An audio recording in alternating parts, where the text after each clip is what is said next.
Immortal LYG Naya Nachamgana mungana tifaya Noita kaninoda Ilaga shangi bichi kura yembe Mari yatinga mkwire Ondo zenyu tazikene Nekuti apana chete Chatinga dekutora Pama wani Mari nimwe futi mnotora Ende nimwe munounza Saka pana chatingo ita Mari ndimwe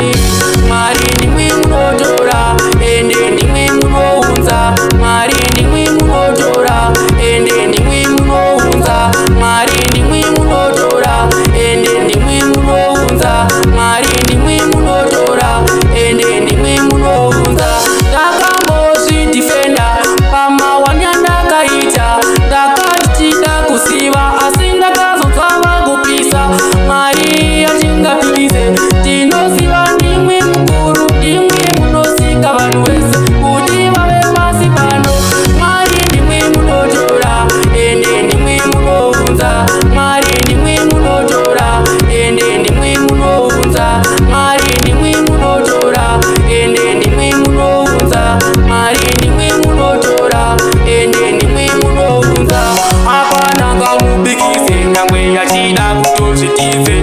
Asi akangotifenda Nyangwe nevakuru vanosiva Kuti nimwe munotora Apana kambozime Ende nimwe munotora Apana kambozikine Mari nimwe munotora Ende nimwe munounza Mari nimwe munotora Ende nimwe munounza Mari nimwe munotora Ende nimwe munounza Mari nimwe munotora Ende nimwe munounza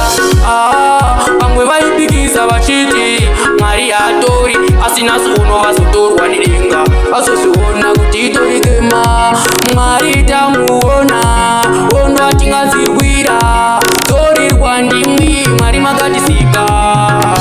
Mwari nimwe munotora Ende nimwe munounza Mwari nimwe munotora Ende nimwe munounza Mwari nimwe munotora Ende nimwe munounza Mwari nimwe munotora Ende nimwe munounza Ndakambozi defender Pandangati pambani mafesi Vachiti aungazviti Zikutora Mwari pa defender Asi ndangani singazive Nasi ndakutongoziva Kukura kumwe kunoratidze Zvimwe zvakawanda chete